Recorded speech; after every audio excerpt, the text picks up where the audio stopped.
Merci d'être là et d'avoir effectivement choisi l'intérieur et un outil de build plutôt que la terrasse et un petit truc à boire.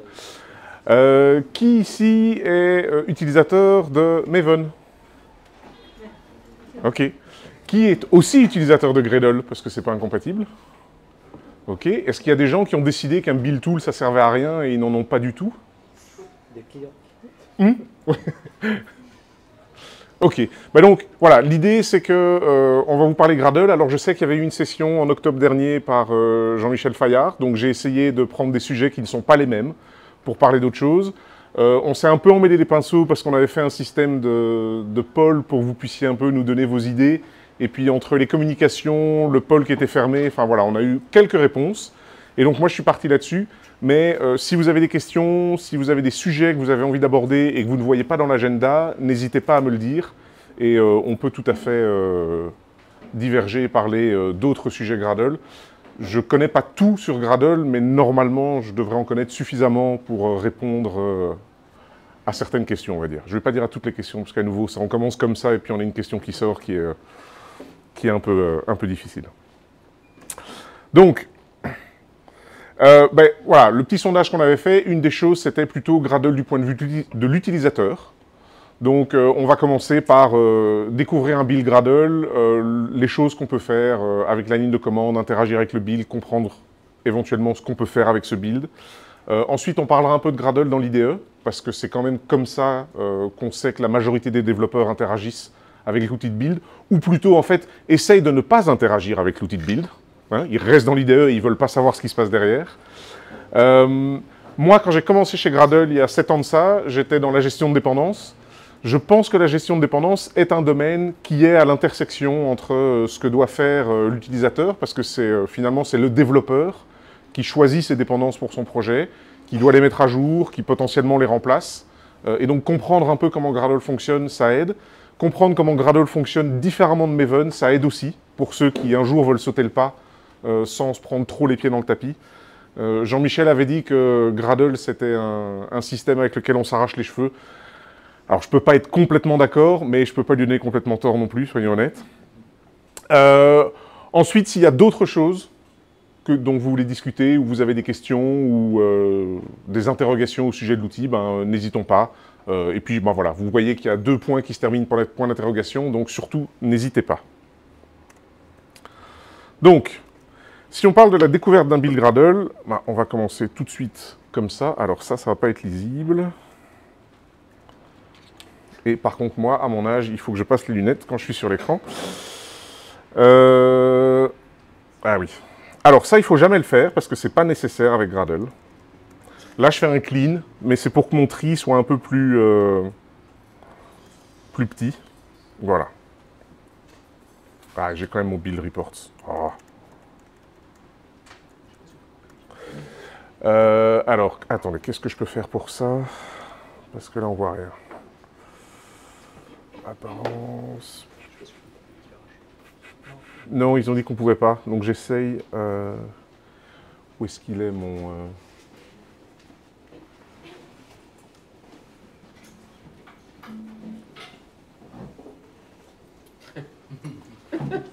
Ouais, ça m'aide pas beaucoup. Ah oui, bah oui. Non, ça m'aide pas beaucoup, évidemment. Ça fait le tour de la fenêtre, mais ça aide pas. C'est quand même lisible ou pas le texte, ou c'est vraiment... Tu essaies de le mettre plus grand. Ouais, on va augmenter encore. Ouais, ça passe à peu près. Ok, donc déjà la première chose que vous m'avez vu faire, c'est commencer avec ce Gradle W sur la ligne de commande. Et donc ça c'est le wrapper Gradle. Maven a le wrapper maintenant. Ah oui, que je vous mette. Hop. Voilà. Non, sérieux. Voilà. Donc, le Gradle W, c'est le wrapper de Gradle. Le wrapper de Gradle, qu'est-ce qu'il va me permettre de faire? Il va me permettre de fixer la version de Gradle qui doit être utilisée par le projet. Donc, ça veut dire que vous, en tant qu'utilisateur, quand vous faites un check-out du projet pour la première fois, vous n'avez pas à vous poser cette question-là. OK? Donc, ici, ce qu'on va faire, c'est que moi, je vais définir un Gradle User Home PariJug, donc qui sera un niveau plus haut. Et donc là, en fait, je vais dire à Gradle, ben, en fait, tu vas fonctionner avec un Gradle User Home complètement isolé. Et donc, c'est comme si je faisais un check-out du projet sur une machine sur laquelle je n'ai jamais exécuté Gradle. Et on va voir un peu les différentes choses qui se passent. Donc, ça va déjà être un peu plus lent, parce que le premier truc qu'on fait, c'est qu'on télécharge la version de Gradle. Hein, vous m'avez vu l'exécuter juste avant, mais ça, c'est parce que je l'ai déjà... Merci. Je l'ai déjà dans mon User Home précis. La deuxième chose qui s'est passée... ah ben non, parce que je ne l'ai pas rechangé. Ensuite, on démarre un Gradle démon. Alors, on a aussi un petit output qui est à chaque fois imprimé. La première fois que vous tournez une nouvelle version de Gradle, on vous met sur la ligne de commande quels sont les highlights de la release. Ensuite, on va démarrer un Gradle démon. On va expliquer un peu ce que ça veut dire. Cette phrase-là fait parfois réagir les gens. La réalité, c'est que, effectivement, si vous la lisez dans vos logs de CI sur un environnement éphémère, ben, c'est probablement pas vrai. Mais en local, normalement, c'est quelque chose qui vous aide dans votre développement. On voit que j'utilise une autre feature qui est incubating, qui est le Daemon JVM Discovery. Et alors, on a... Attends, je vais faire... Voilà. Et puis, on a Gradle qui commence son travail, en fait, donc qui calcule le graphe des tâches, qu'est-ce qu'il doit exécuter. La commande que j'ai faite, moi, il n'y avait aucune tâche requise.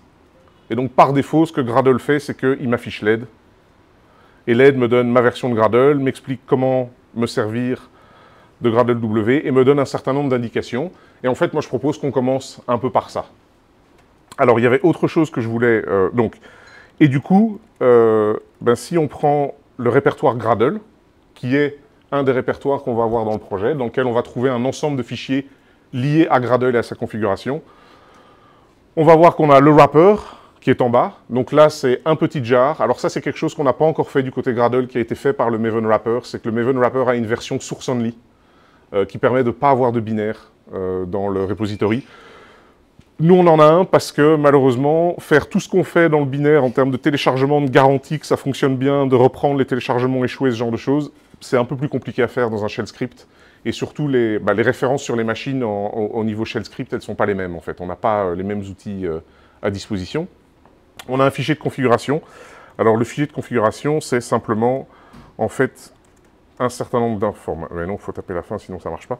Un certain nombre d'informations qui me donnent justement où est-ce que je peux travailler. Alors, ça, c'est mon Gradle User Home. Je regarde une variable d'environnement dans laquelle je travaille. Où est-ce que je sauve mes distributions. Le fait que j'utilise 8.14.2, qui est la dernière version. Donc, si vous êtes sur 8.14 et que vous n'êtes pas encore passé à la deuxième patch release, faites-le. Il n'y a normalement aucune surprise, si ce n'est des bugs fixés. Voilà, et un certain nombre de petites informations. Et donc, vraiment, l'idée, là, c'est de ne pas avoir à installer de version Gradle. Donc, à nouveau, en tant qu'utilisateur d'un projet qui utilise Gradle, vous pouvez démarrer comme ça rapidement. L'autre chose qu'on a, et celle-là, on va la faire comme ça, c'est le Gradle Daemon JVM Properties. Et on va prendre une version que je n'ai pas installée sur ma machine. Donc là, je l'ai changé. Normalement, on ne fait pas ça à la main, ce fichier, on le génère. Mais bien sûr, l'effet démo fait que c'est plus pratique pour moi de vous le faire comme ça à la main parce que ça va plus vite. Je vous montrerai après ce qui se passe quand on le génère et j'expliquerai les différentes choses. Et donc, si maintenant je retourne ma tâche d'aide, que je peux cette fois-ci, si je veux, spécifier sur la ligne de commande,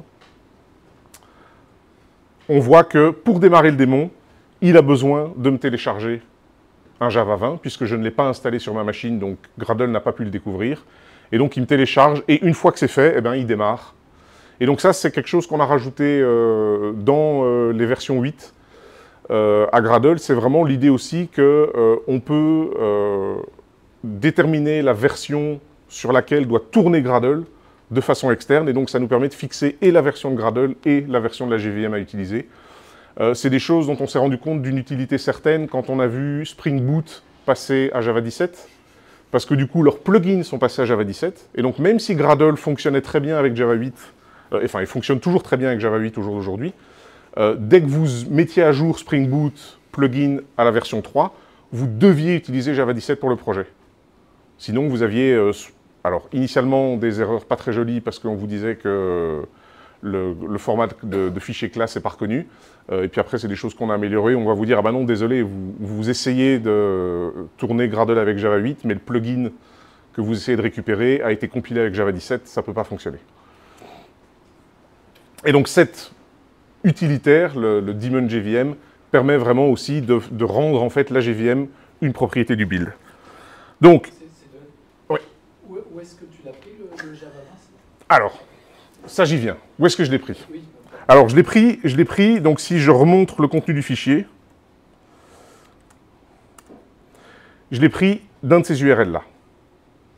Donc en fait, on ne peut pas le résoudre à ce moment-là, puisqu'on a... et donc ce qu'on fait, c'est qu'en fait, on vous permet d'installer des plugins dans le build Gradle et de générer ce fichier en tournant une tâche. Donc les gens qui font le setup du projet, eux doivent avoir quelque chose qui fonctionne, ils peuvent vous générer ce fichier et en fait vous récupérez ce fichier et donc vous voyez que par défaut, on génère pour un certain nombre d'operating systems et d'architectures différents URL. Et donc évidemment, ici j'ai juste une version 20 qui est spécifiée, mais je peux spécifier la version que je souhaite et aussi potentiellement un vendeur. Et récemment, je peux aussi spécifier le fait que je souhaite que la JVM téléchargée soit compatible Native Image. Donc si on a besoin d'une exécution qui a les capacités de GraalVM et ce genre de choses. Et éventuellement, ça peut être quelque chose de local sur le disque ou c'est forcément HTTPS quelque chose? Alors, ça c'est si jamais on ne le trouve pas en local. Donc en fait, Gradle, depuis la version 7, a tout un système de toolchain en fait, qui permet de découvrir en local un certain nombre de JVM préinstallés. Hein, on a le registry sous Windows, les installations standards sous Linux et Mac, on a des compatibilités avec SDKman, Java, enfin un certain nombre de choses. D'ailleurs, c'est quelque chose sur lequel on voudrait un peu continuer à travailler parce qu'on aimerait que ce soit plus extensible. Pour le moment, en fait, ces supports-là sont ajoutés dans Gradle Core. Mais on ne veut pas avoir le support de tous les package managers, y compris les plus exotiques, dans Gradle Core. Donc on aimerait bien que ça puisse devenir un système de plugins. Et donc ça, il faut qu'on retravaille ça. Et donc ça, ce système-là, il existe de base. C'est ce qu'on appelle l'autodétection. Et si l'autodétection ne fonctionne pas, on a un auto-provisioning qui fonctionne de façon dynamique dans le cadre du build quand j'utilise juste les toolchains. Je vous montrerai ce que c'est que les toolchains juste après pour ceux qui ne voient pas. Mais par contre, à la découverte, avant même de démarrer le Gradle démon, on ne peut pas tourner un build. Donc là, on est obligé d'avoir un autre système où en fait, on aura généré les liens une fois pour toutes, et ceux-là sont à utiliser. Et donc, si vous vous souvenez de l'output du Gradle Help, il me dit qu'une des choses que je peux faire, c'est je peux découvrir ce que fait une tâche en posant les questions à Gradle, et si on regarde ce que j'ai fait avant, on voit que ce fichier est généré par update daemon JVM. Donc faisons ça.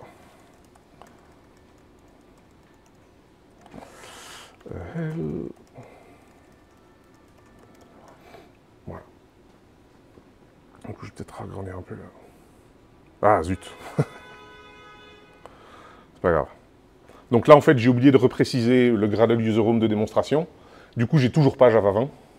Et donc là, il me l'a mis dans l'autre Gradle User Home, mais c'est pas grave. Voilà, donc j'ai une information sur Update Daemon JVM. On me dit que c'est une tâche qui est installée sur le projet root. Alors ça, c'est de la nomenclature Gradle, on va dire. Le projet root est toujours représenté par 2 points. Et puis ensuite, on va éventuellement avoir soit une hiérarchie de projet, et le dernier élément du chemin sera soit un projet, soit une tâche. Et donc ici, dans le cas présent, ça veut dire qu'en fait, Update Daemon JVM, c'est une tâche qui est installée uniquement sur le projet root et qui me permet de générer ce fichier de configuration. Si vous voulez aller voir les sources, vous avez le Fully Qualified Class Name de la classe. Et puis, j'ai les différentes options. Donc, je peux demander un vendeur particulier. Je peux demander une version. Et donc là, c'est la version du langage. Donc la version du langage Java. Donc, ce n'est pas une version 24.0.12 ou quelque chose comme ça, c'est vraiment juste la version du langage. Donc, de 8, enfin, je pense qu'on peut toujours tirer 1.6, 1.7, mais je suis à peu près sûr que les API par défaut derrière ne vous donneront pas de réponse sur la majorité des operating systems. Le Native Image Capable, et ça, rerun, c'est une tâche générale qu'on a, enfin, c'est un flag général qu'on a sur toutes les tâches, qui permet toujours, pour une tâche spécifique, de dire même si tu es à jour ou que tu as un cache hit, je veux que tu réexécutes la tâche. Donc ne tiens pas compte de ce qui a déjà été fait en local et refait le travail. Et donc, ce qui se passe, en fait, c'est que si je fais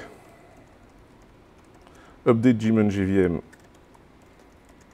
et que je mets ma version, par exemple, allons-y avec 24, donc là, j'ai un build qui démarre assez vite, mais qui, par contre, maintenant, se met à boulotter, et ça, c'est parce qu'en fait, on est au moment où on stocke l'état de la configuration pour savoir ce qu'il y a à exécuter, et c'est à ce moment-là qu'on calcule tous les URL. Et donc là, en fait, on est en train, par défaut, avec le plugin qu'on a installé, je vous montrerai dès que j'ouvre le projet dans l'IDE, le plugin qu'on a installé qui utilise les API Fujii, donc la Discovery API de Fujii, on est en train d'interroger pour les différentes plateformes, les différentes architectures, est-ce que tu peux me donner un URL pour un Java 24?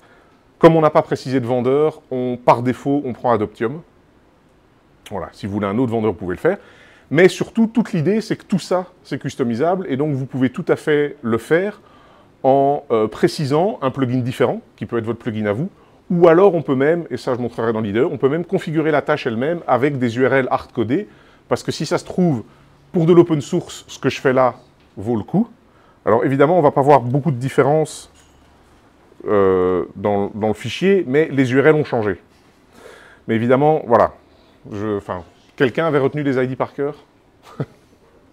Donc voilà, et par contre, on est bien sur 24 maintenant. Qu'est-ce que je pourrais dire d'autre sur la ligne de commande? Ah oui, Gradle a tout un système pour les gens qui ne veulent pas taper des longs mots, c'est que vous pouvez toujours raccourcir le nom de vos tâches en utilisant la notation camel case, donc en gardant que les majuscules. Et Gradle va découvrir la tâche, et si jamais c'est ambigu, Gradle va vous le dire, ah ben je ne sais pas ce que tu me demandes parce que j'ai une ambiguïté entre ces deux tâches-là, et donc à vous de rajouter à ce moment-là là où les lettres qui manquent pour faire la différence. Et donc ça peut permettre, si on utilise beaucoup Gradle en ligne de commande et qu'on a des commandes qu'on lance habituellement, de les utiliser plus court. Et puis après, ça fait des découvertes, parce que je sais que sur le projet Gradle lui-même, on avait Sanity Check, que je tournais beaucoup en local, qui était petit s grand c. Et puis un jour, on a rajouté Spotless Check, et donc petit s grand c marche plus, parce que là, j'ai un conflit, et donc il a fallu que je rajoute quelques caractères, voilà. Et ça, après, voilà, c'est de la mémoire, on va dire, dans les mains. Je ne vais pas relancer Update Daemon JVM parce qu'elle est un peu longue à tourner, mais je vous assure que ça marche. On peut faire comme ça. Donc là, je fais compile Java, en fait. Voilà. Autre chose, comme l'avait montré Jean-Michel, moi j'ai configuré les build scans pour les avoir toujours.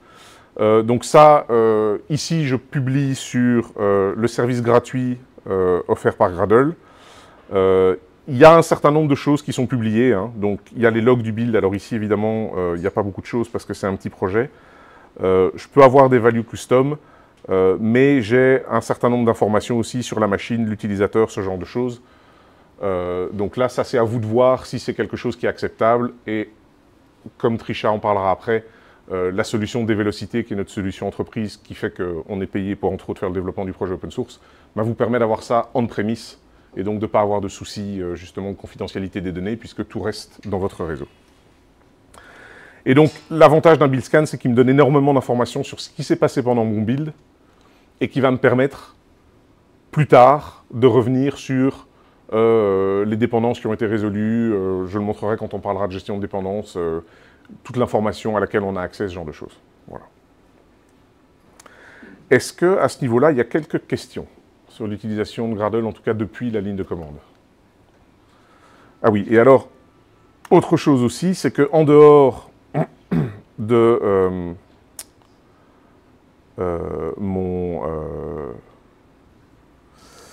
mon projet, mon répertoire Gradle, j'ai par défaut, aujourd'hui, le setup qu'on recommande, c'est un projet root qui est vide, et puis les projets un étage plus bas. Donc là, ici, j'ai un projet lib, c'est tout simplement le template qu'on obtient quand on utilise Gradle init pour générer un projet.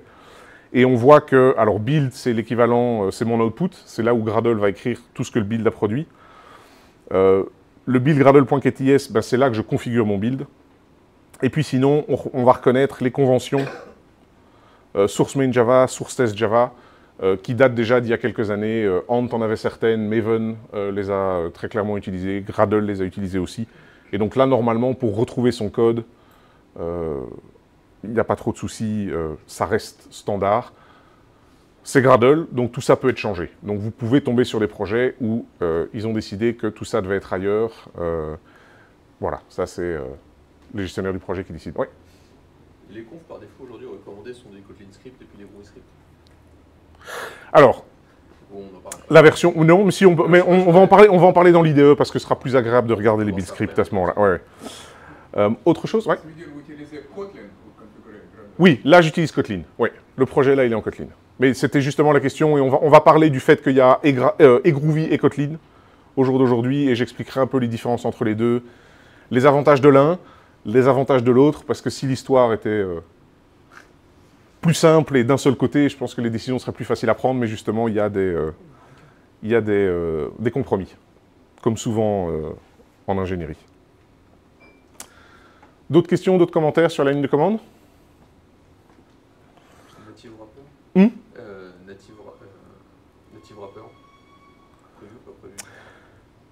Alors, Native Wrapper, on aimerait bien, mais c'est du boulot. Ok. En fait, c'est tout simplement, hein, la JVM, elle a ce côté extrêmement avantageux d'être plateforme agnostique. Si on fait un Native Wrapper, on doit réussir à faire tout ce qu'on fait dans le wrapper aujourd'hui, qui n'est pas que démarrer le démon, parce que ah oui, c'est vrai que c'est l'autre chose que je n'ai pas montré. Il y a le démon. Donc en fait, hop.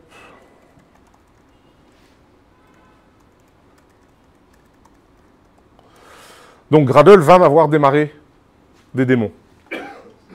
Et là, on voit que sur la machine, avec 8.14.2, j'ai pour le moment 4 démons qui tournent. Il y en a 3 qui sont idle, donc ils vont s'éteindre au bout de quelques heures. C'est un timeout qui est configurable. Alors pour le moment, c'est des petits projets, donc c'est pas un problème. Mais c'est des choses, effectivement, quand on a des plus gros projets ou on a des projets qui demandent plus de mémoire et que du coup on dit à Gradle, prends 10 Go, 14 Go. On est à 60 sur certains très gros projets Android. Bah, c'est sûr qu'on n'a pas beaucoup de place pour beaucoup de démons en même temps. Donc là, il y a des choses, il faut faire attention. Mais donc l'idée, c'est que Gradle, quand il démarre une JVM cliente, mais qui est en général une JVM avec petite mémoire et qui sert principalement à transmettre les événements depuis le démon jusqu'à la console. Et ensuite, Gradle se connecte au démon, parce que l'avantage du démon, c'est que tout ce qui est résolution de dépendance, cache de compilation, enfin tout un certain nombre de choses, on peut du coup avoir de 1 des caches en mémoire, et de 2 des chemins de code qui ont été optimisés, puisque bah, vous n'êtes pas sans savoir que Java, au bout d'un certain nombre d'itérations à tourner le même code, va finir par regarder le bytecode produit et va émettre du code machine optimisé. Et donc c'est à ça, entre autres, que nous sert le démon. Et donc aujourd'hui, il y a toujours une option dans Gradle qui s'appelle --no-daemon, puisqu'on essaye que le démon soit quand même la chose que les gens utilisent le plus souvent.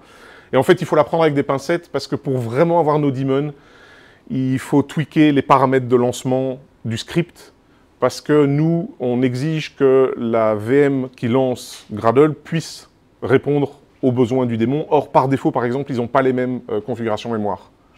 Et donc, si vous voulez vraiment un no-daemon, il faut les aligner sur la configuration mémoire. Et donc, le client qui est très léger, ben, en général, il faut lui augmenter sa mémoire pour que vous ayez au moins le même défaut que le démon. Ou alors, si vous savez que vous avez un build tout petit, vous pouvez effectivement descendre la configuration du démon en dessous de son minimum par défaut. Et donc, on est en train de regarder, alors ce ne sera pas pour la 9.0 qui arrive et qui est clôturée en termes de features, mais on est en train de regarder effectivement à remplacer ce flag par un single-use daemon, parce qu'on a toujours les conversations, oui, mais moi je suis en environnement éphémère, j'ai pas besoin du démon. Non, d'accord, mais en même temps, il n'a pas un coût énorme, le démon en lui-même. Et de toute façon, le jour où on a un launcher natif, vous aurez l'obligation d'avoir un démon parce qu'on ne pourra pas tourner l'ensemble de Gradle dans le code natif du launcher. Ça, c'est quasiment sûr et certain. Donc voilà, ça fait partie un peu des choses à balancer. Donc, si je reviens là, j'ai parlé du wrapper, j'ai parlé du daemon toolchain, j'ai parlé du démon, un peu d'introspection. Ah oui, les tâches de cycle de vie. Donc, en fait, c'est peut-être la chose que j'ai oubliée sur mon projet. qui était aussi recommandé par Help, je peux demander à Gradle de m'indiquer toutes les tâches. Et il faut savoir que dans les build tasks, ici, j'en ai un certain nombre, assemble, build, clean techniquement, qui ne sont pas des tâches qui font du travail. Ce sont en fait ce qu'on appelle des tâches de cycle de vie et qui permettent de dire à Gradle, en fait, assemble, c'est voilà, construis tous les outputs du projet. Donc construis-moi tous les binaires que mon projet représente. Et par convention, la plupart des plugins Core Gradle et la plupart des plugins de la communauté, quand ils construisent une archive supplémentaire, quand ils construisent une image Docker, etc., en fait, ils vont enregistrer leur tâche comme une dépendance de assemble.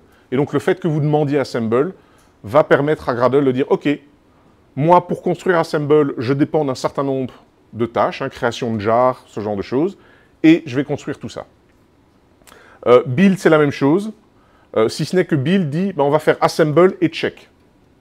Check, c'est une autre tâche de lifecycle qui s'occupe de faire tous les tests et les analyses statiques, à nouveau par convention. Mais ça veut dire que dans vos projets, libre à vous de définir ces tâches, et je pense que c'était quelque chose d'intéressant qu'avait montré Jean-Michel en octobre, vous pouvez vraiment construire les différentes invocations de Gradle pour vos personnes, et en documentant la description de la tâche et en lui assignant un groupe, ces tâches peuvent apparaître dans cet output de build task, et donc vous pourriez très bien, pour votre projet, avoir un entry point tasks qui apparaîtra ici, et qui explique aux gens, ça c'est, si tu veux faire ça, tu invoques telle tâche, si tu veux faire telle autre action, tu invoques telle tâche, et qui peuvent même être liés au cycle de développement logiciel que vous utilisez quotidiennement, en fait.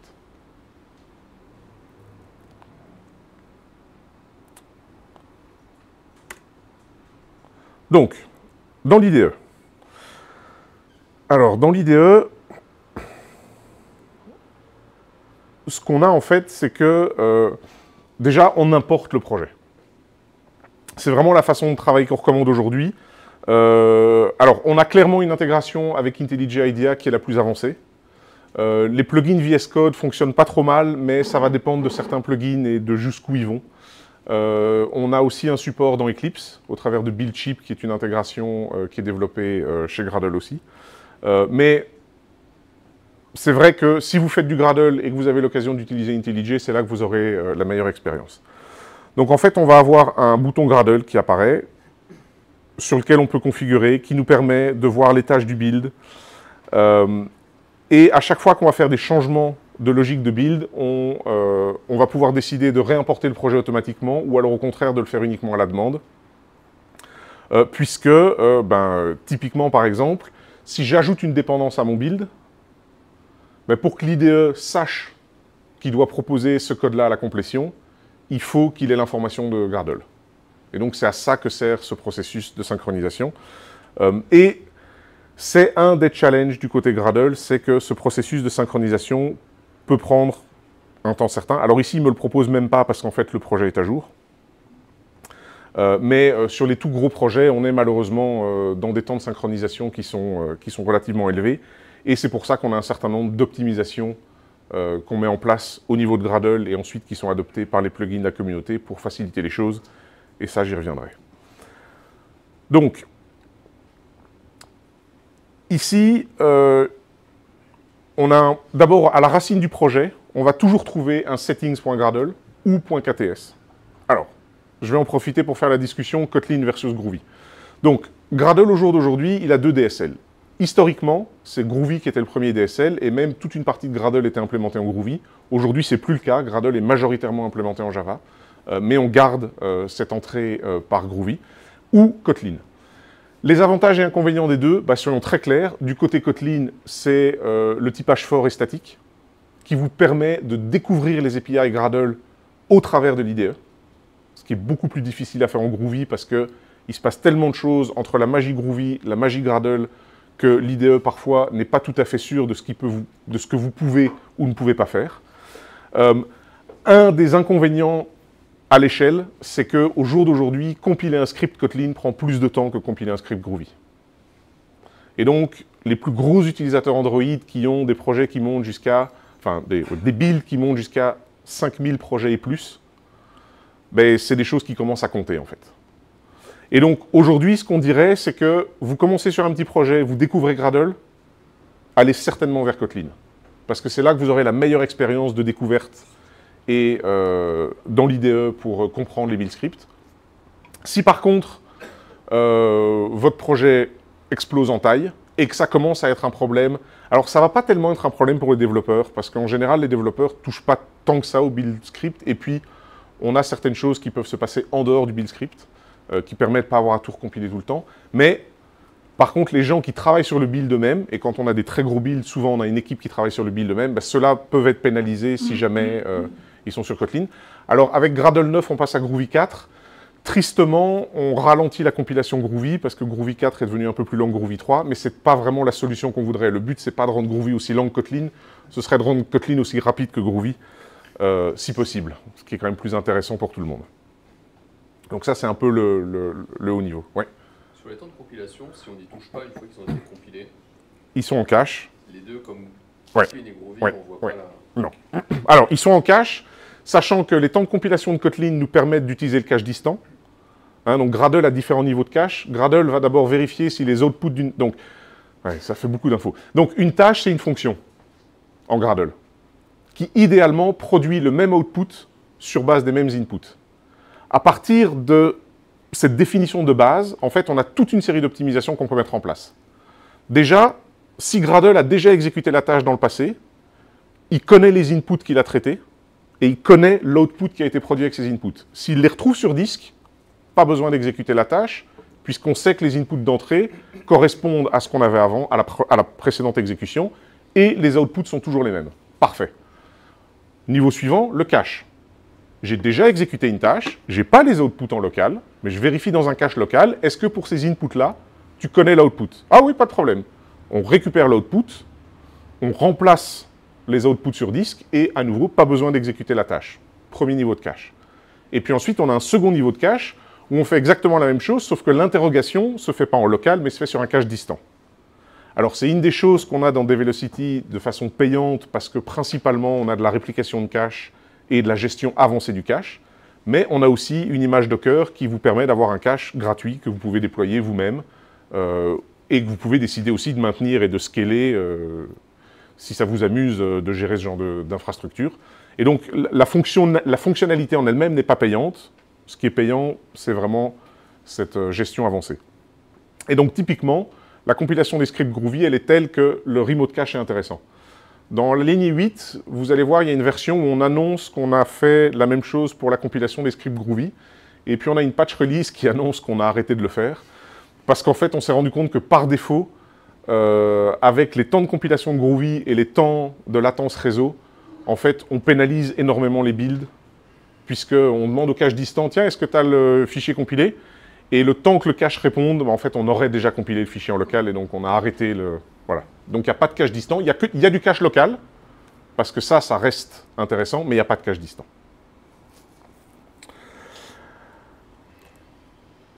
Ça peut éventuellement être intéressant si tu veux économiser de la puissance de calcul. Parce que tu échanges quand même de la latence réseau contre la... Oui, oui, tout à fait. Oui, ça pourrait, oui. Ça pourrait être intéressant, et ça peut être intéressant aussi si le cache distant, par exemple, peut-être que le cache distant, il ne fonctionne pas chez les développeurs, parce qu'ils sont trop loin, parce qu'ils sont, ils veulent pas faire la différence entre je suis de la maison, je suis du bureau, etc. Mais par contre, les environnements de CI qui sont éventuellement sur le même sous-réseau que le cache distant, là, ça peut être intéressant. Donc ça reste possible de l'activer, hein. C'est des options qui restent possibles d'activer. Et le Gradle lui-même, il favorise l'un de DSL ou le niveau de support est le même? Alors, au niveau Gradle lui-même, il n'y a pas de différence. Non, lui-même, il ne favorise pas l'utilisation de l'un de DSL. Alors, nos recommandations aujourd'hui, c'est Kotlin First. Donc, on a publié des blog posts, etc., où on explique qu'on recommande aux gens de démarrer avec Kotlin. Si, au jour d'aujourd'hui, vous créez un projet Gradle, même avec Gradle Init, vous verrez que toutes les options par défaut vous recommandent d'utiliser le Kotlin DSL. Mais on n'enlève pas le Groovy DSL parce qu'on sait qu'il y a des cas d'utilisation où c'est plus intéressant. Mais oui, on recommande de démarrer avec Kotlin. Alors, une des choses toutes bêtes, hein, c'est que je prends mon fichier gradle.kts, on a par exemple cette notion de toolchain, hein, donc là en fait, même si sur mon projet j'ai dit utilise Java 24 pour le démon, Ici, le build, quand il est généré, il dit « utilise Java 21 pour la compilation et les tests ». Et en fait, si je viens ici... Non, pas Copilot, pardon. Ah, ça c'est intéressant. J'ai pas d'autocomplétion. Bah, quand ça marche, je verrai tout ce que je peux faire en fait dans le type qui est ma Java Toolchain Spec, et j'ai cette navigation en fait au travers des types. Hein. Donc là, je suis dans les sources de Gradle et je vois quelles sont les différentes propriétés que je peux utiliser. Cette navigation en Kotlin, en Groovy, elle est plus compliquée.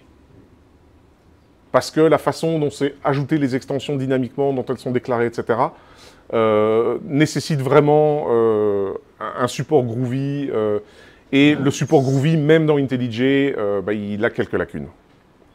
Par contre, c'est pas normal que j'ai pas de complétion du tout. Ben non. Ouh, qu'est-ce qu'il me fait? Ah, ok. Alors ça, il est bloqué sur une config parce qu'il y a un moment, quand j'ai rajouté le fait de publier des build scans par défaut tout le temps, j'avais fait une erreur dans l'URL ici. Et du coup, il me pose la question si je veux vraiment accepter les terms of service, que là, j'accepte de façon permanente, on va dire. Et donc voilà. Et donc maintenant, par contre, j'ai réussi à taper un truc où il ne fallait pas.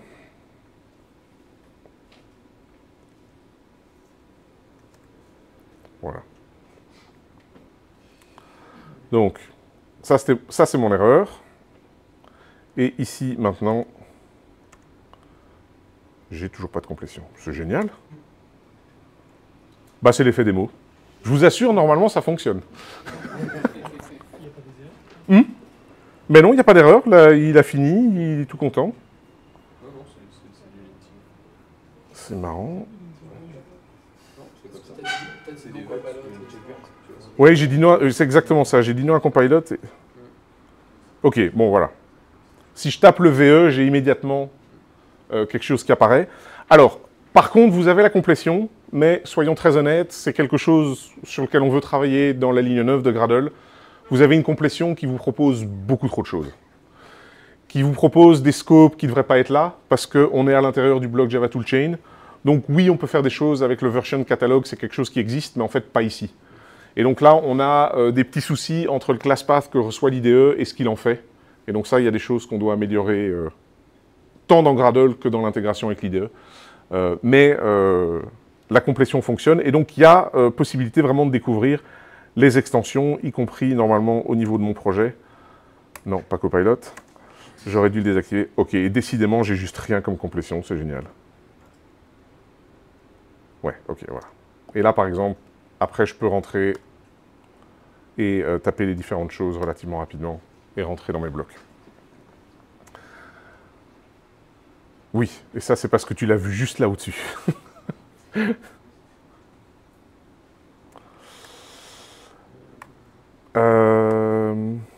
Oui, bah ça, c'était l'exemple, justement, de rajouter une tâche qui soit... Donc, il y a une tâche qui n'a pas d'action.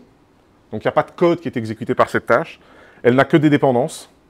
Et donc là, bah, en fait, mon do de magic s'assure que assemble soit exécuté. Assemble a ses propres dépendances. Donc, ça va, dans le cadre de notre projet simple ici, construire le jar de la librairie.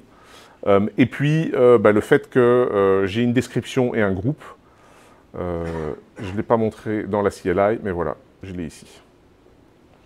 Et donc ça, c'est tout à fait quelque chose que vous pouvez documenter dans l'onboarding sur votre projet en disant, bah écoutez, tournez Gradle Tasks et allez voir tel groupe de tâches parce que c'est ça qu'on vous recommande comme point d'entrée pour le projet. Est-ce qu'il y a des questions sur justement un peu la structure du build, enfin ce genre de choses? Oui, vas-y. Déclaratif build. Alors, on a au jour d'aujourd'hui une initiative qui s'appelle Déclarative Gradle, pour ceux qui peuvent avoir suivi. L'idée, c'est que, ici, en fait, j'ai tout le langage Kotlin à disposition.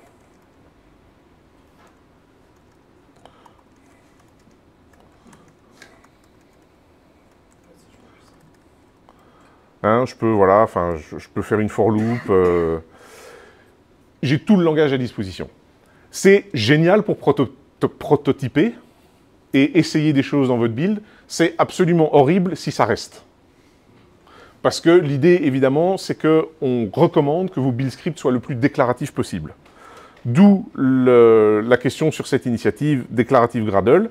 Est-ce qu'il y a un intérêt? Et cet intérêt, il n'est pas que pour l'expérience utilisateur, il est aussi pour l'outillage et l'intégration dans l'IDE. Est-ce qu'il y a des bénéfices à restreindre ce qu'on peut faire dans un build script et en fait limiter, non plus avoir un langage complet, que ce soit Groovy ou Kotlin, mais avoir un sous-ensemble qui nous permette par exemple de faire uniquement des assignements de valeurs, uniquement des blocs imbriqués, donc qui ont des scopes précises et ce genre de choses, sans avoir des règles sur la visibilité des variables, voilà, plus d'invocation de méthodes, enfin ce genre de choses. Et donc on a un projet de recherche, on a publié 3 blog posts et 3 Early Access Preview, on continue à travailler là-dessus. Il y a clairement des choses qui sont intéressantes, mais au jour d'aujourd'hui, on ne sait pas très bien ce qui passera dans le produit et comment.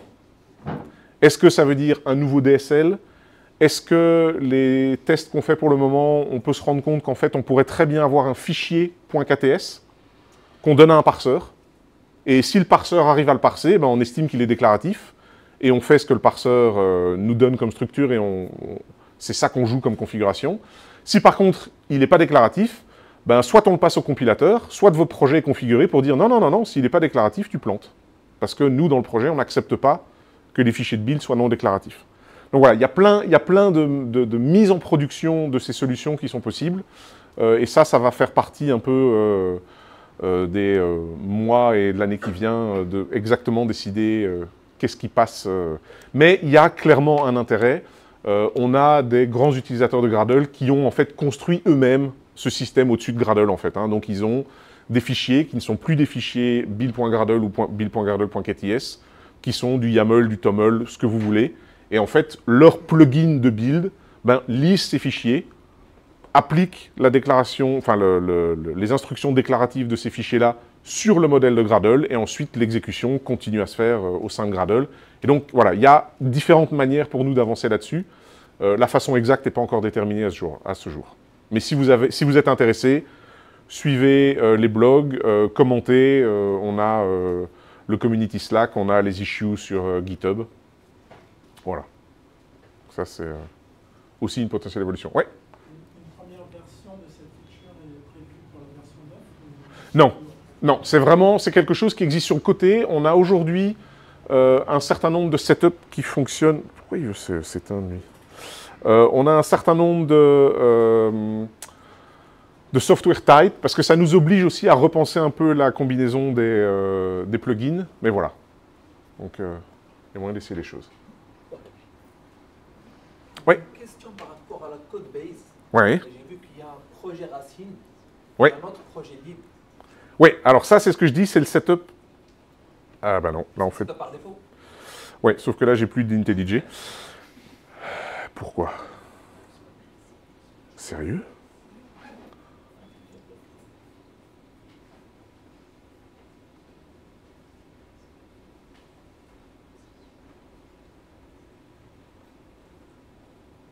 Ah Ouais. Donc oui. Par rapport, est-ce que c'est possible d'ajouter d'autres projets Oui, bien sûr. comme libre et faire... Oui. Oui, tout à fait. Donc par exemple, ça c'est le projet Gradle lui-même, qui est buildé avec Gradle. Et donc on peut voir que là, nous, on a une organisation avec différents niveaux. Donc on a des projets qui s'occupent du packaging, on a un certain nombre de plateformes. Ces plateformes ont toute une série de projets. Et donc j'ai évidemment des dépendances. C'est vraiment, le projet Gradle, c'est le module Maven. Et donc il y a moyen de faire exactement les mêmes choses en termes d'en avoir plusieurs, d'avoir des dépendances entre eux et ce genre de choses. Oui. Est-ce que dans tes grades de dépendance, tu es toujours en ascendant ou est-ce que tu as un risque de Alors, et si c'est un risque, comment c'est protégé? il n'y a pas de... C'est compliqué. Non, mais c'est compliqué parce qu'il y a différents niveaux. Donc déjà, la première chose, c'est que la structure des projets sur disque, on peut l'imaginer comme une liste plate.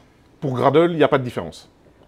Et donc, si jamais je veux avoir des règles d'architecture qu'on a par exemple, ma plateforme, mes Core Configuration Execution Runtime, elles sont cœur.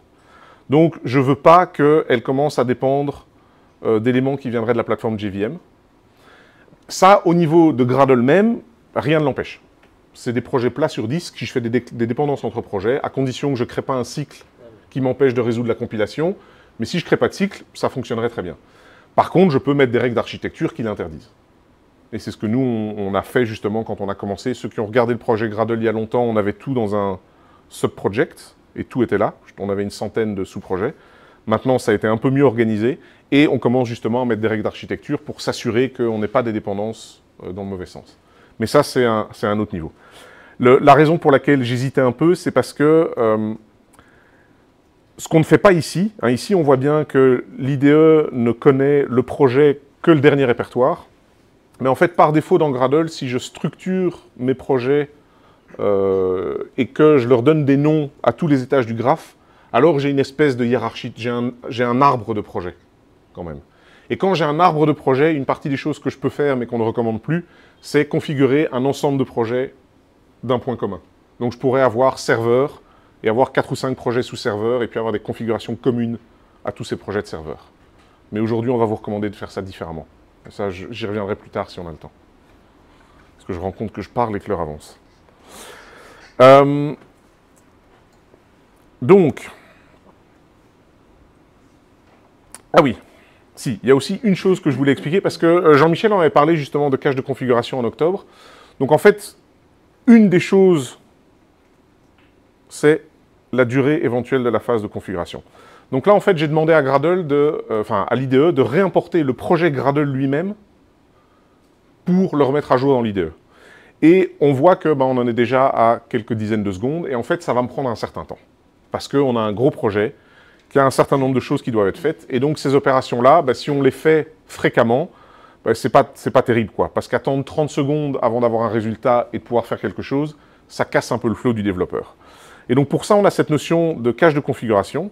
Et en fait, le cache de configuration, il me permet, si je tourne par exemple des tests depuis l'IDE, la première fois que je le fais, je paye en fait ce prix de configuration. Donc si vous regardez ce qui se passe, c'est pas qu'il se passe rien, c'est juste que ce démarrage des tests prend un temps certain, voire même un certain temps. Et l'idée du cache de configuration, c'est justement de ne pas reproduire ça. De le faire une fois, et tant que vous ne touchez pas à votre logique de build, vous allez avoir une étape suivante qui sera beaucoup plus rapide. Donc on a vu, j'ai tourné 7 tests, j'ai 3 secondes et demie d'exécution de test, ce qui est déjà relativement long, mais ça c'est parce qu'on a beaucoup de tests d'intégration qui démarrent des builds Gradle eux-mêmes.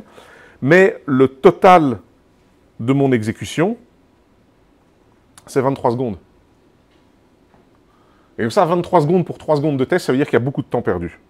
La bonne nouvelle, c'est si que je retourne le test, j'ai tout de suite mes résultats beaucoup plus rapidement. Et donc là, en fait, si je descends voir tout en bas,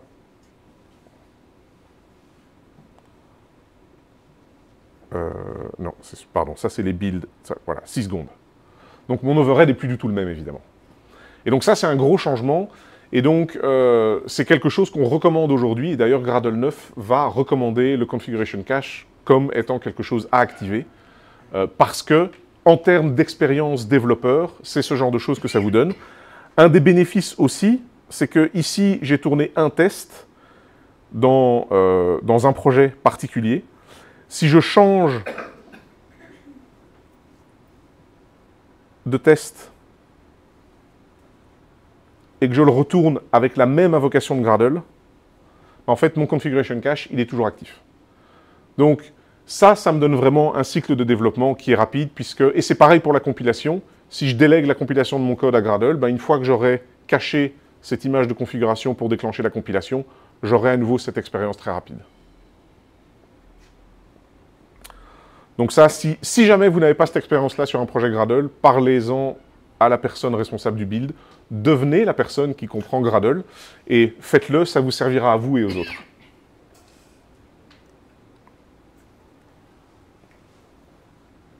Voilà. Et donc l'idée, c'est que, voilà, on a une exécution instantanée. Alors, on a des tâches qui peuvent ne pas le supporter, hein. Il y a des plugins qui, malheureusement, au jour d'aujourd'hui, ne sont pas compatibles. Il y a des plugins qui seront plus compliqués à rendre compatibles. Mais l'idée, c'est d'essayer de trouver un workflow pour les développeurs où toutes les tâches à exécuter pour les développeurs sont compatibles. Et si vous avez des tâches incompatibles, ben, celles-là sont plutôt déléguées aux environnements d'intégration ou alors à des tâches particulières comme la publication et ce genre de choses, puisque c'est assez compliqué quand on a des services externes d'avoir des choses comme ça en cache complètement.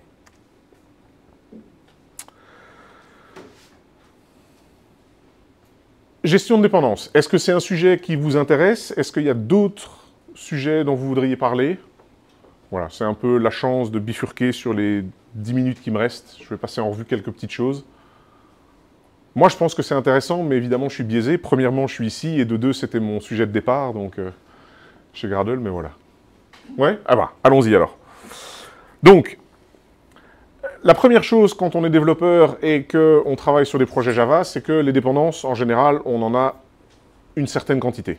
Que ce soit parce que c'est les dépendances du framework que vous utilisez, ou que ce soit tout simplement des librairies d'utilitaires et autres. Et souvent, ce qui se passe, c'est que le graphe grandissant, on a différents besoins de versions différentes de la même dépendance. Alors, et donc c'est ça qu'on appelle un conflit de version. Donc c'est en fait, on a plusieurs chemins vers la même dépendance, et là j'utilise les notations Maven, hein, puisque Gradle est tout à fait compatible avec les repositories Maven. Donc on a le même groupe artefact qui est utilisé par plusieurs des dépendances dans mon projet, et on a un désaccord sur la version. Alors Maven a une stratégie qui est, c'est le premier chemin le plus court qui gagne. Hein, donc dès qu'en fait on fait du breadth first, donc on regarde toutes les dépendances de premier niveau et on prend leur version, on regarde toutes les dépendances de second niveau et on prend leur version, et on les prend dans l'ordre de déclaration et dans l'ordre de déclaration de leur dépendance transitive, etc. Et Maven, en fait, ne considère même plus les autres chemins qui amèneraient à la même dépendance s'il a déjà vu la dépendance. C'est la stratégie de résolution de Maven. Elle a certains désavantages, elle a quand même un gros inconvénient, il faut le dire, c'est qu'elle est facile, il est facile de raisonner sur cette stratégie-là. Gradle a, dès le départ, et inspiré entre autres par Ivy, dire que non, en fait, toutes les opinions comptent, on ne peut pas juste décider, et ce qu'on va faire, c'est une mise à jour optimiste, parce qu'on va estimer que si jamais vous avez 2-3 versions en conflit, eh ben, prendre la plus haute des versions donne sans doute la bonne réponse. Alors, il y a des exemples où ça paraît trivial, hein, entre 1.0.0 et 1.0.5, je prends 1.0.5, logiquement, si la librairie respecte un peu la version sémantique, on ne devrait pas avoir trop de problèmes. Sauf que Gradle, par exemple, dans sa résolution de version, ne respecte pas les versions sémantiques. Et donc, si vous avez demandé la 1 et la 2, pas de problème, on vous donne la 2. Ça peut être un problème. Vous avez aussi ces versions dynamiques. Donc, je veux une range de versions. Donc, ici, je prends toutes les versions 1 point quelque chose et j'exclus à partir de 2.0. Et je veux 1.5. Ben là, Gradle va être gentil. Comme le 1.5 tombe dans le range, c'est ce qu'on va choisir. Si par contre le 1.5 ne tombe pas dans le range, c'est pas grave, on prendra le maximum du range qui existe au moment où on résout. Et de la même manière, si vous avez deux ranges qui sont disjoints, ben Gradle sans problème va upgrader à la plus haute version et décider de prendre ça. Alors il manquait quelque chose dans la résolution de version du côté Gradle. Ah oui non pardon. Avant ça, donc comprendre la sélection de version, ben, une des premières choses qu'on peut faire c'est justement les build scans, parce que quand je regarde un build scan, j'ai accès à tout ce qui a été résolu. Alors évidemment ici, j'ai un petit build. Si je prends les tests qu'on a tournés, qui m'auront publié des build scans ici, du côté Gradle,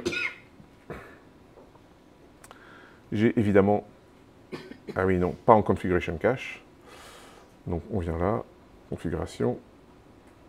Donc ça, c'est une fonctionnalité, en fait, comme c'est un build du configuration cache, en fait, il ne résout même pas de dépendance, mais j'ai un lien direct vers le build d'origine, qui est celui qui a résolu toutes les dépendances pour moi.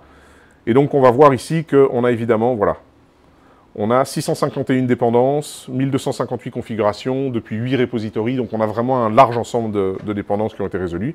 Et là, en fait, je peux découvrir tout ce que je veux, donc par exemple, voilà, ben...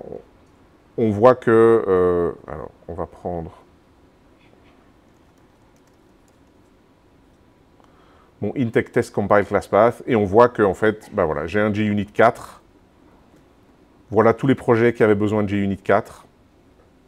JUnit lui-même dépendait d'ArmCrest. Je peux avoir des détails sur ce qui a été résolu, ce genre de choses. Donc, il y a toutes ces informations-là, on peut les retrouver sur les lignes de commande avec des tâches comme Dependencies et Dependency Insight, mais il faudra tourner des builds supplémentaires. Un des gros avantages du build scan, c'est que tout a été enregistré au moment où le build, où je faisais une vraie action qui m'intéressait, c'est-à-dire tourner des tests. J'ai toute cette métadonnée qui est disponible, et du coup, si jamais j'ai des résultats de tests, par exemple, qui ne sont pas cohérents, ben, je peux les comparer avec un collègue, je peux le pointer en disant « Tiens, c'est bizarre, moi j'ai résolu une dépendance qui ne me paraît pas normale, pourquoi ?» Voilà, et essayer de comprendre ce genre de choses. Donc ça, c'est un des gros avantages ici. Et donc sinon, comme je dis, on a les tâches Dependencies, Dependency Insight en ligne de commande. Si vous n'avez pas accès au build scan, elles vont vous donner le même genre d'informations, mais il faudra plus d'itérations, et puis c'est quelque chose qui sera plus difficile, puisque ben, il faut éventuellement sauver le log du build et le partager de façon différente. Alors, une des choses qui est compliquée, quand Gradle a comme stratégie de prendre la version la plus haute, c'est comment je dis qu'en fait, moi, mon projet, il n'a pas du tout besoin de la version la plus haute, il a vraiment besoin d'une version spécifique. Puisque dès que j'ai quelque chose dans le graphe de dépendance qui dit de prendre la version plus haute, Gradle va dire « Ok, on met à jour ». Alors, on a introduit, il y a quelques versions déjà, des notions de version riches. Donc, on peut décrire les versions de façon plus complète, et y compris ajouter des exclusions. Donc, vous pouvez par exemple dire « Je ne résolvais jamais la version 3.2.1 de telle dépendance parce qu'elle a une faille de sécurité ». Et il y a une des versions qu'on a définies là-dedans qui s'appelle « Strictly ». Et en fait, Strictly supplante les autres versions dans le graphe de dépendance.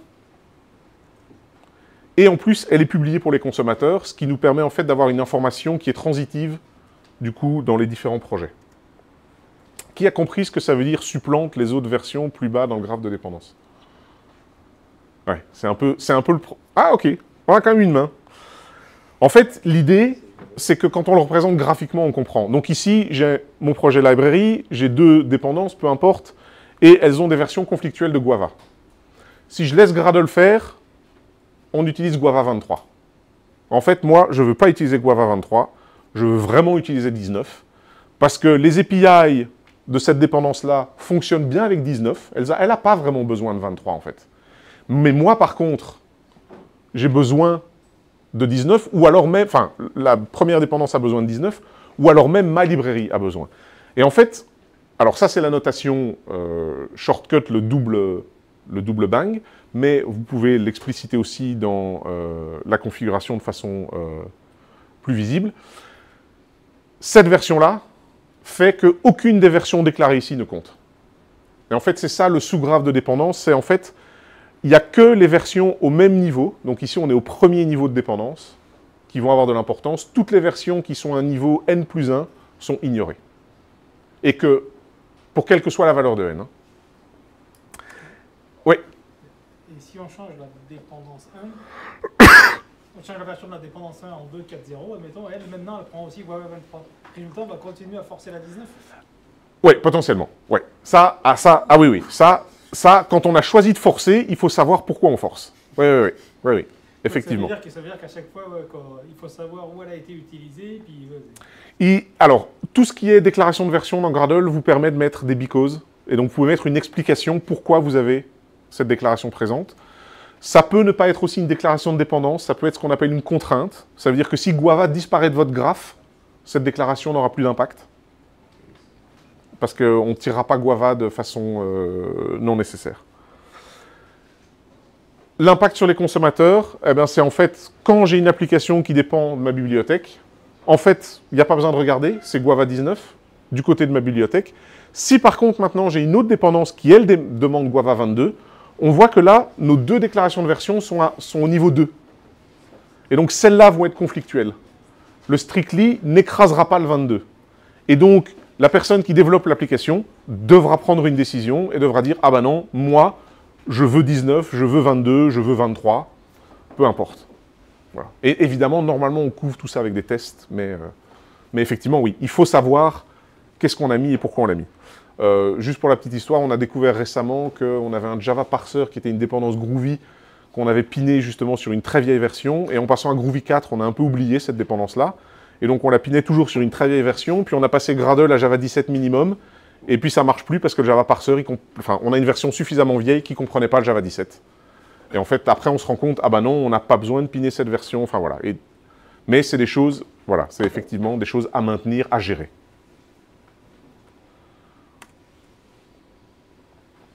Autre chose qu'on a, c'est quand on regarde des choses comme Jackson, Spring, Spring Boot, on a en fait tout un ensemble de dépendances qui sont réalisées avec les mêmes versions, mais qui ont différentes coordonnées. Et donc pour ça, ce qu'on veut faire, c'est définir un set de dépendances qui partagent la même version, qui sont conçues pour fonctionner ensemble, et donc vous voulez en fait cet alignement des dépendances. Et une des choses que Gradle permet, c'est la logique va être, vous avez votre BOM Maven par exemple, au centre, ou plateforme au sens Gradle, qui va indiquer les versions. Mais il faut dépendre de la plateforme.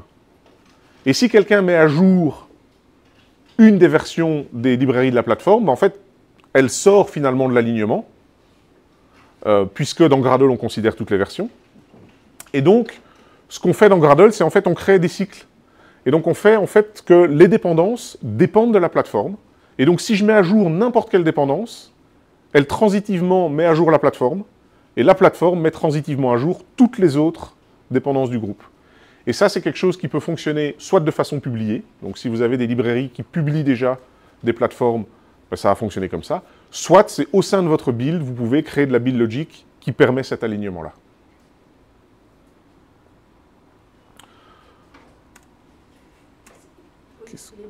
Oui. C'était les BOM dont vous parliez. Oui, alors c'est les BOM, et on a un Gradle à son propre format de métadonnées, et donc on a ce qu'on a appelé des plateformes du côté Gradle, qui ont un peu plus de flexibilité que les BOM Maven.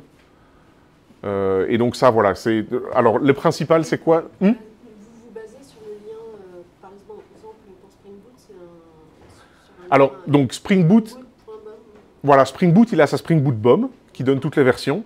Mais si on regarde les librairies Spring Boot, comme Spring Boot est buildé avec Gradle, il publie aussi ce qu'on appelle un module metadata Gradle. Et en fait, vous allez voir que tous les Spring Boot librairies, elles ont dans leur dépendance, dans les metadata Gradle, pas dans les metadata Maven, parce que ça ne fonctionnerait pas, mais dans les metadata Gradle, elles ont un lien vers la Spring Boot BOM. Et donc vous avez en fait ce cycle qui est créé et qui permet n'importe quelle mise à jour de version de n'importe quelle dépendance du groupe, mais tout le reste à jour.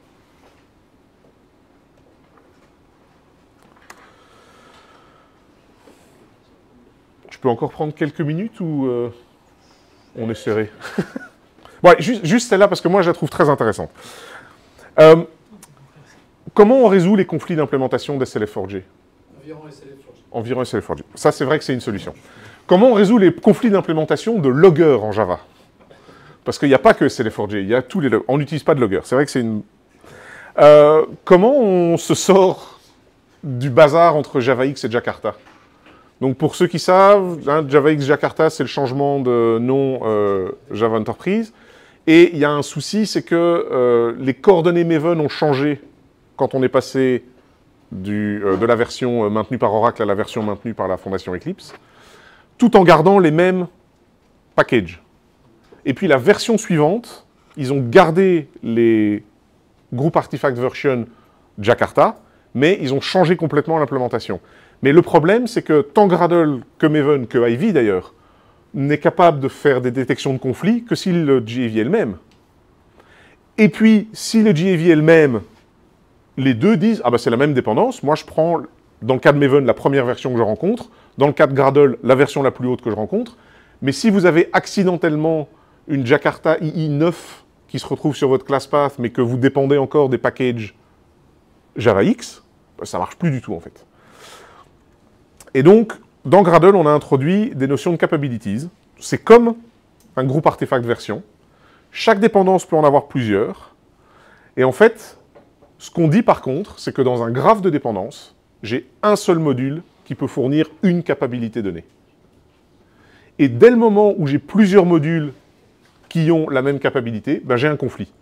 Et c'est plus un conflit de version, c'est un conflit d'implémentation. Et ça me permet de résoudre des choses comme ASM. ASM, à un moment, ils ont changé. On était sur ASM, on est devenu org, je sais plus, enfin voilà.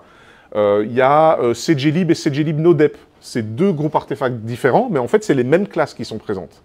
Et en fait, ça nous permet, du côté de Gradle, de définir ces notions de capacité, de dire, mais en fait, c'est les mêmes choses. Groovy 3 était chez Codos, Groovy 4 est chez Apache, donc on est en org Apache versus org Codos Groovy. Donc à nouveau, il n'y a pas de conflit, mais en fait, vous ne pouvez pas avoir Groovy 3 et Groovy 4 sur le ClassPath, ça ne fonctionne pas. À nouveau, pareil, ça nous permet de déclarer ces choses-là. Et ça nécessite une résolution de conflit qu'on peut faire avec la plus haute version, mais comme on vient de le dire, par exemple, pour Jakarta II 8 et 9, ça ne marche pas, ou avec une implémentation spécifique en disant non, non, moi je sais ce que je veux, et il n'est pas question, tu vas utiliser telle version. Un plugin communautaire, pas complètement innocent parce que je suis en partie contributeur, et c'est là que le logging est arrivé, mais voilà, qui vous permet en fait d'appliquer sur un projet et d'avoir toutes ces capacités standards de l'écosystème Java sur votre projet. Donc c'est un plugin génial parce que quand vous l'appliquez, il casse votre build. Mais s'il le fait, ça veut dire que vous aviez des problèmes d'implémentation et potentiellement de classes dupliquées ou de choses comme ça sur vos ClassPath. Et ça fonctionne juste parce que l'ordre est bon. Ce qui n'est sans doute pas la situation dans laquelle vous voulez que soient vos applications. Voilà. Merci. Ouais, vas-y. Est-ce que dans Gradle, il y a la notion d'exclusion? Alors, on a la notion d'exclusion. Oui, pardon. Est-ce que dans Gradle, il y a la notion d'exclusion? La réponse est oui, on a la notion d'exclusion. On l'aime pas beaucoup. On recommande de trouver d'autres méthodes, parce qu'un des problèmes de la notion d'exclusion, c'est qu'elle ne dit pas pourquoi. Donc quand j'exclus des dépendances, en fait, c'est la solution du côté Maven, parce qu'il faut casser ce chemin court pour prendre la dépendance sur potentiellement un chemin plus long. Mais du côté Gradle, on a tendance à dire essayez d'autres solutions d'abord. Justement un strictly, ce genre de choses, qui sont plus contextuelles et qui donnent plus d'informations. Mais oui, elle y est. Comme on est un petit peu en retard, je vous propose que les questions, on les... Oui, voilà, moi je reste on les pose là à après, Louis etc. pendant le buffet. Merci. Merci.